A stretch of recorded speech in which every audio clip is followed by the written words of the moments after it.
Second best? Fact check 'em, Pip. When something has been considered second best for so long, we just blindly accept it as gospel. A decades-long plot built on marketing, social media. Multi-part documentaries. Pip took that personally.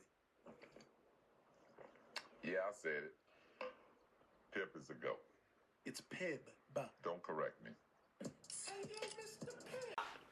Welcome to another episode of Throwing It Back with Sean Farrell. I am Sean Farrell. God is great all the time. All the time, God is great. Jesus Christ died and he rose again. Let's go ahead and get into it, shall we? So the question that is being asked today is, why is Scottie Pippen so bitter towards Michael Jordan? The footage that you just saw to open the show. The question is asked, why is Scottie Pippen bitter towards Michael Jordan? Okay. So, the greatest player of all time, okay? The greatest player of all time, who calls you the greatest teammate he ever had, okay? The GOAT calls you the greatest teammate he ever had.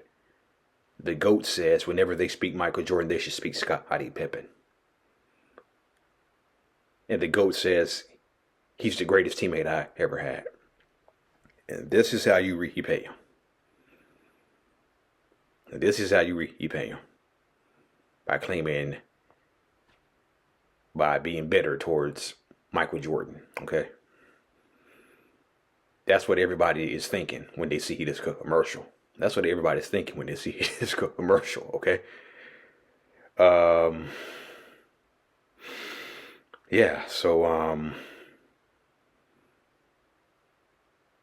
it just seems like Scottie can't accept the fact that Michael was Batman and Scottie Pippen was Robin, okay? He just can't accept that for some odd reason, okay? And since Scottie Pippen is being bitter towards Michael Jordan,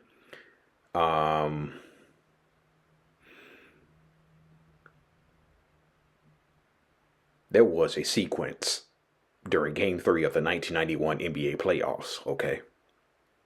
And I did a video on this a while back. There was a sequence that occurred during the 1991 playoffs. It was Game 3 in Philadelphia, okay? Hersey Hawkins has just hit a 3 to put Philadelphia ahead, okay? And so the Bulls came back down, and Scottie Pippen took the shot, which he missed badly, okay? And then there was 1994, when Jordan was retired, okay? Scottie Pippen actually had a gun charge against him. Yeah, Scottie Pippen had a gun charge against him that year. Not only did he have that, everybody knows he refused to go in versus the Knicks. And you recall the last dance, Phil Jackson went to him and said, "Are you in or out?" And Phil Jackson paused for a second and he said, "I'm out." Okay. Siri, no.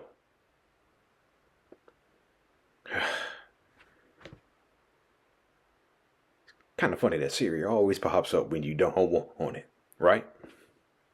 Anyway. So, yeah, he refuses to go in. And not only does he refuse to go in, he also talked about it in the last. You remember what he said in the last dance? He said, if I had to do it all over again, he would do the same thing.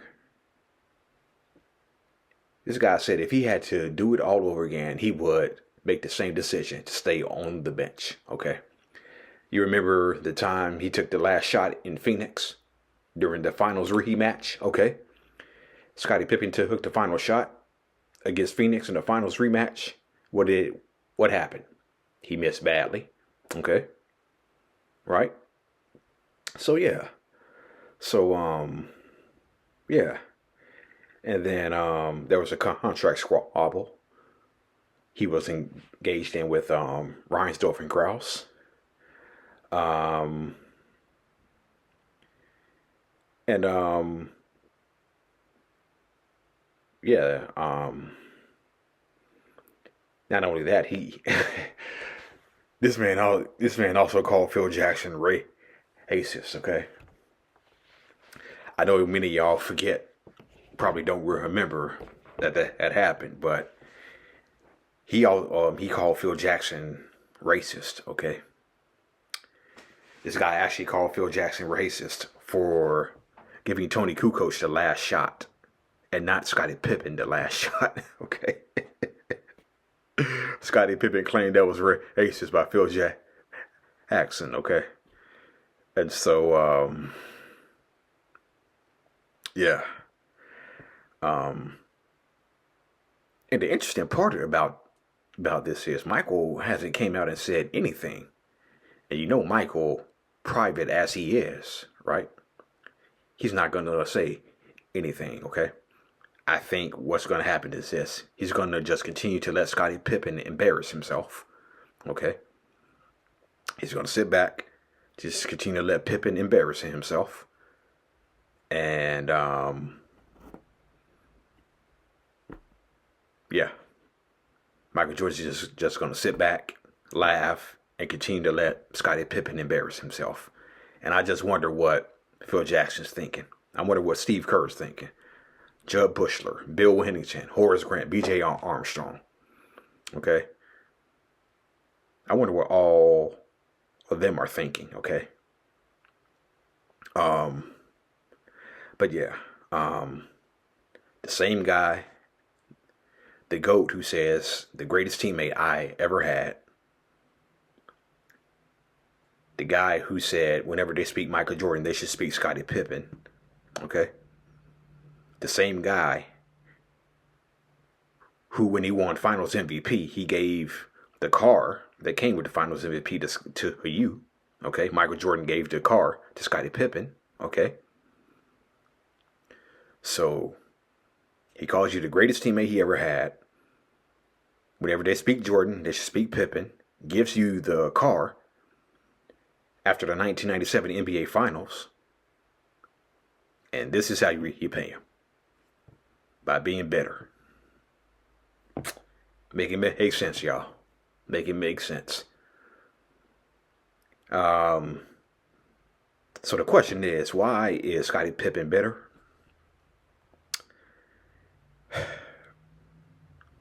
He just can't accept the fact that he was Robin.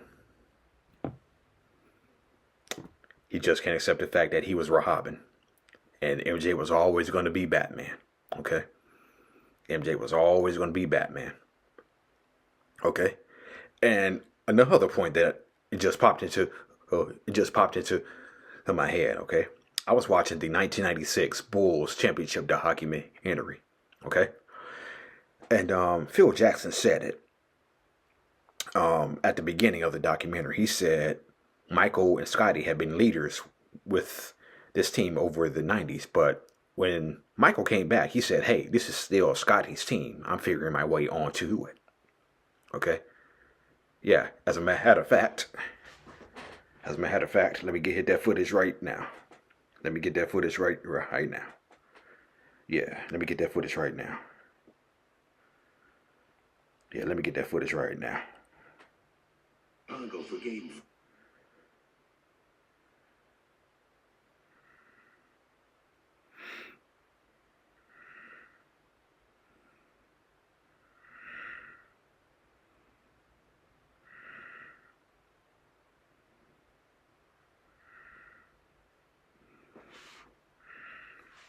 Okay, yeah, so here's the part where Phil Jackson says, hey, when Michael came back, this is still Scottie's team. I'm still figuring my way onto it. Okay, here it goes.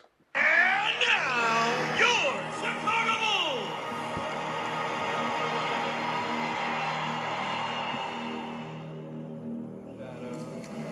The Chicago Bulls entered the 1995-96 season a far different team from the one that exited the playoffs the year before.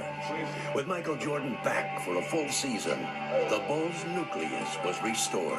Michael and Scottie been leaders with this team over the 90s. But Michael early in the season said, "Well, this is still Scottie's team. I'm still figuring my way onto it." Pippen. Hey, Scottie! I feel like the last couple seasons that, Yeah.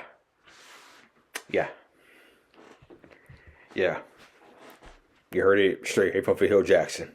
Hey, when Michael came back, this is still Scottie's team.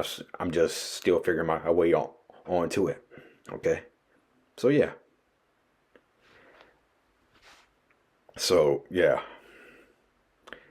I don't think Scottie Pippen can accept the fact that he is number 2 to Michael. And just can't accept that. It's sad. All right. So, another topic that I wanted to cover.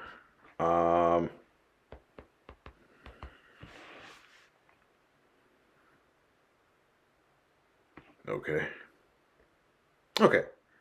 So I made a video about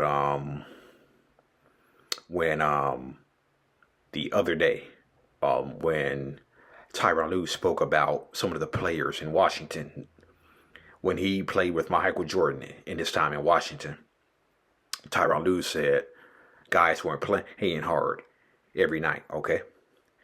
And that's what you see in today's NBA. Guys not playing hard every night, not giving everything they have, just standing on the outside, waiting to get the ball to shoot a three.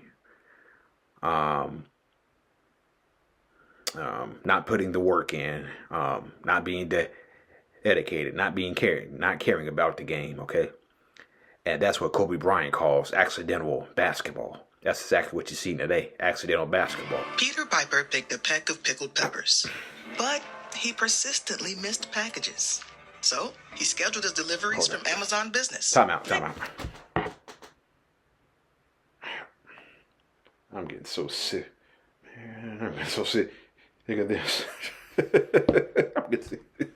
I'm getting so sick. Look at this.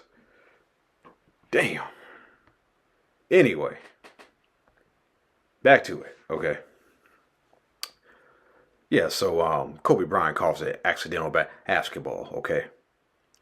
And that's exactly what the NBA... That's exactly what the NBA is today, okay?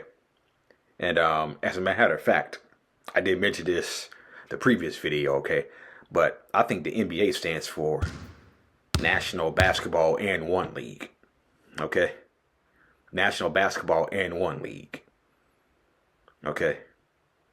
Or the National Basketball and One Association. Or the NBA should stand for National Basketball Accident. I'm just saying. National Basketball Accidental. Okay. So, yeah. So Kevin Garnett has something to say about today's game as well. I saw this on Basketball Network. And I looked at the article. Article is titled, It's a bit of a event. It's not a sport. Kevin Garnett thinks the modern NBA is more entertainment than competition. Okay.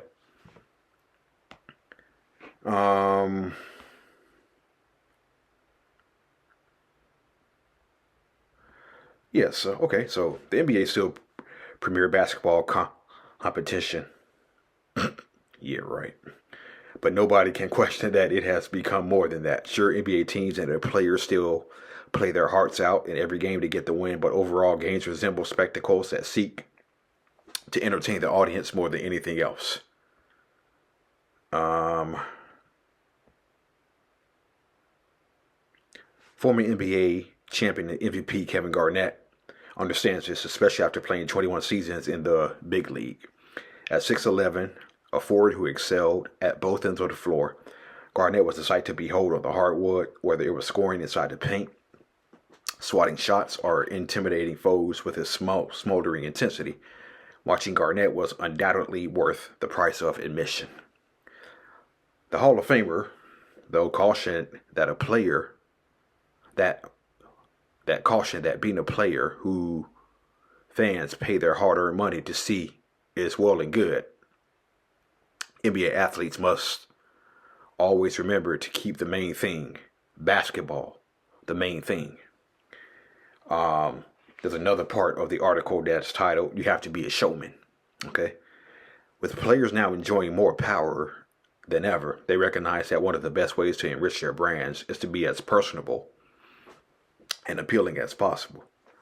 That means it's often not enough just to be skilled and effective like Ivica Zubac, hope I said that right, or Duncan Robinson. They also have to show some flash to their game or carry themselves with a little bit of pizzazz, as Hubie Brown said.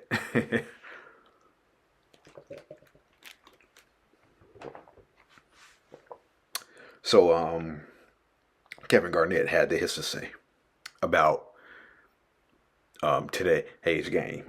I say this with respect to today's game because today's game is a lot more faster, a lot more technical.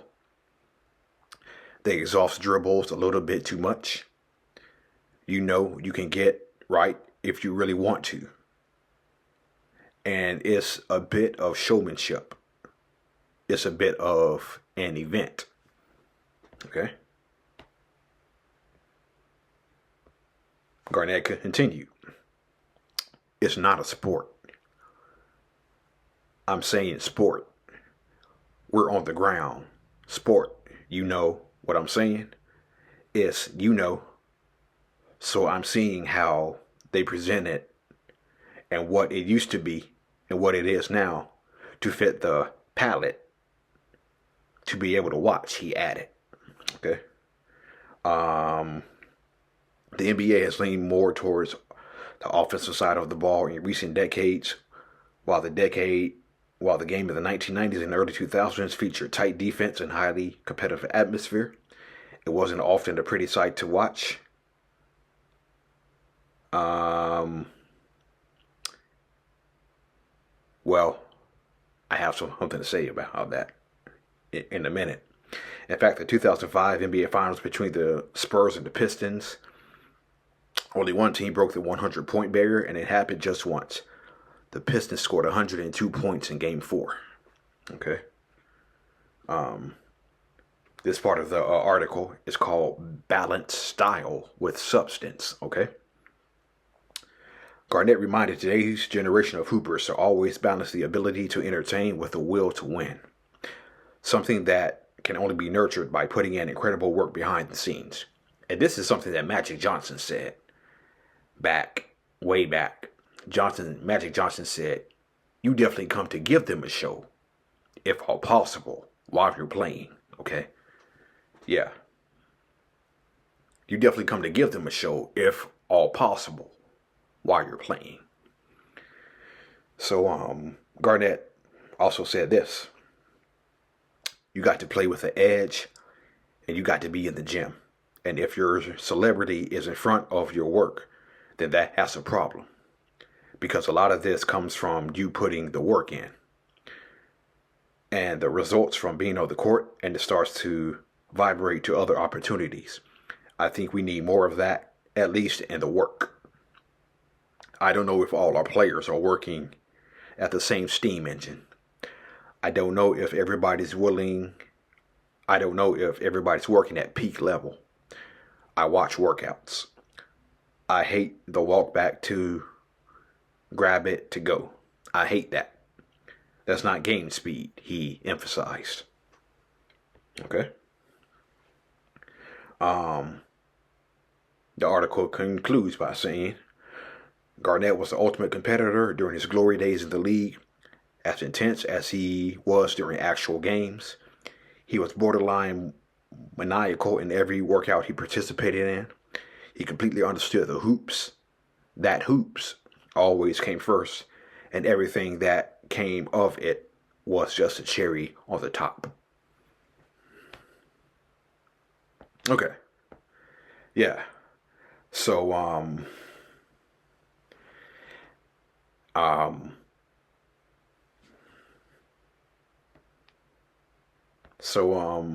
the part, where it said the NBA leaned more towards offensive style ball, in recent decades, while the game in the 1990s and early 2000s featured tight defense and a highly competitive atmosphere, it wasn't often a pretty sight to watch.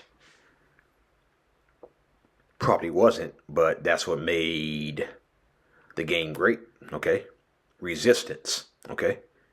People like to see, fans like to see fierce resistance, and fans like to see players, despite that fierce resistance, still overcome to win, okay? Michael Jordan, when he played the Pistons and the Knicks, they put up fierce resistance. Jordan ultimately found a way to win, okay?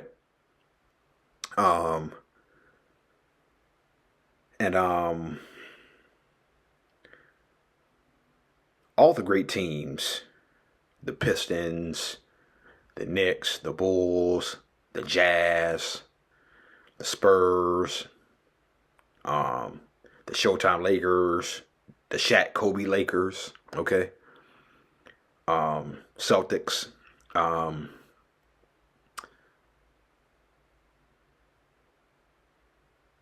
despite resistance, okay, they still won, okay? Teams back then put up fierce resistance, okay?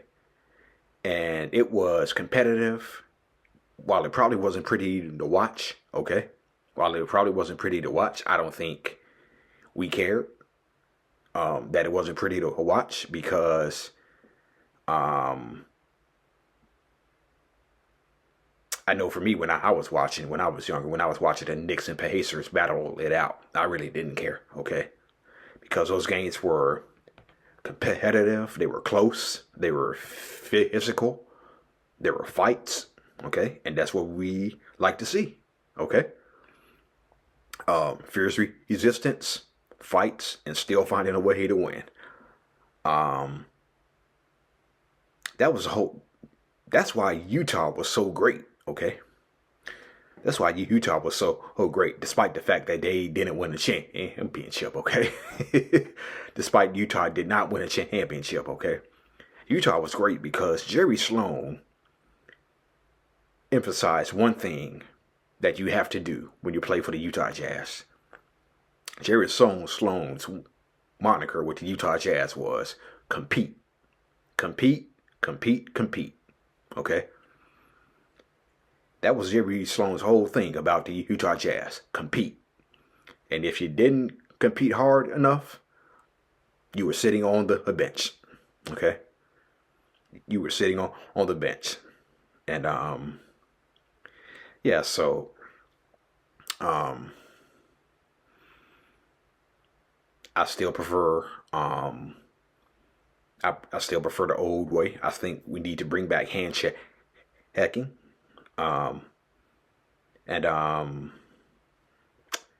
Bring back physicality. I've always said this. If you bought, let's say that the NBA bought back 60% of physicality back to the NBA today. If you bought 60% physicality back to the NBA, I believe quite a few players will probably be out of the league right now because of load management. They don't practice. They don't play through injuries. They don't play through pain. So their body is not conditioned. You're seeing more injuries as a result because players just don't want to play through injury. They don't want to play through pain, okay? And when your body's not used to that, Yep. All right, that's it, and that's all for Throwing It Back with Sean Farrell. I am out of here. God bless you all.